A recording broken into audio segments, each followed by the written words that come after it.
میرے دوستو، تین اعمال ایسے ہیں جو رسول اللہ صلی اللہ علیہ وسلم کی سنت مبارکہ ہیں۔ وہ تین اعمال وہ ہیں جو رسول اللہ صلی اللہ علیہ وسلم کی پوری زندگی کا معمول مبارک تھے۔ وہ تین اعمال کون سے ہیں؟ نمبر 1 تہجد، نمبر 2 استغفار، نمبر 3 دعا۔ یہ تین وہ اعمال ہیں جو روزانہ رسول اللہ صلی اللہ علیہ وسلم جن کی پابندی فرمایا کرتے تھے۔ تہجد کے بارے میں آتا ہے، اللہ تبارک و تعالیٰ قرآن مجید کے اندر فرماتے ہیں، یا ایھا المزمل قم اللیل الا قلیلا نصفہ او انقص منہ قلیلا، کہ میرے پیارے محبوب آپ رات کو اٹھ کر میری عبادت کیا کریں۔ تو اللہ کے نبی علیہ السلام کا یہ معمول مبارک تھا۔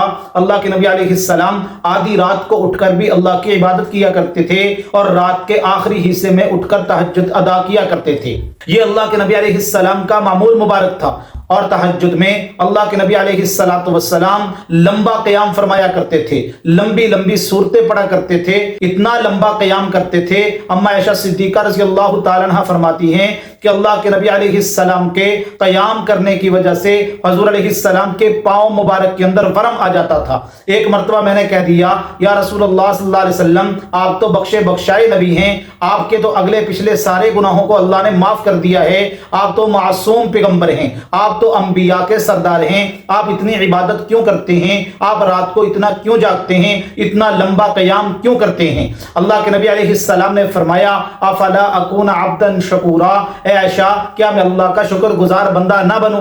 تو میرے دوستو، تہجد اتنی طاقت والی عبادت ہے، جو بندہ تہجد کی نماز کا اہتمام کرتا ہے اللہ تبارک و تعالی اس کو اپنا ولی بنا لیتے ہیں، اس کو صالحین کی لسٹ میں شامل فرما دیتے ہیں۔ جو بندہ تہجد کی نماز کا اہتمام کرتا ہے، اس لیے حضور نے فرمایا کہ تہجد کی نماز صالحین کا طریقہ ہے۔ جو بندہ تہجد پڑھنے والا ہو، جب وہ دعا کے لیے ہاتھ اٹھاتا ہے، اللہ اس کے ہاتھوں کو کبھی خالی نہیں لوٹاتے۔ اور دوسرا عمل جو رسول اللہ صلی اللہ علیہ وسلم روزانہ کرتے تھے، وہ میرے دوستو استغفار ہے۔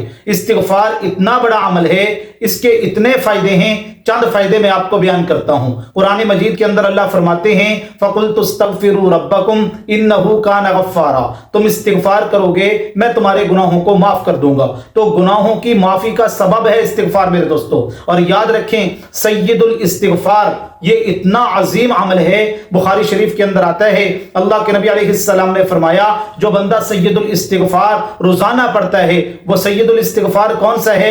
5واں کلمہ، اللہم انت ربی لا الہ الا انت خلقتنی وانا عبدک وانا علی عہدک ووعدک ما استطعت اعوذ بک من شر ما صنعت ابوء لک بنعمتک علی وابوء بذنبی فاغفر لی فانہ لا یغفر الذنوب الا انت۔ حضور علیہ السلام نے فرمایا، جو بندہ یہ سید الاستغفار صبح کو پڑھ لے اور مغرب سے پہلے پہلے دنیا سے چلا جائے، یعنی اس کی موت ہو جائے، اللہ تبارک و تعالی اس کو جنت میں داخل فرمائیں گے۔ اور جو بندہ رات کو پڑھ لے تو صبح سے پہلے پہلے فوت ہو جائے، اللہ تبارک و تعالی اس کو جنت میں داخل فرمائیں گے۔ اتنا زبردست عمل ہے سید الاستغفار میرے دوستو۔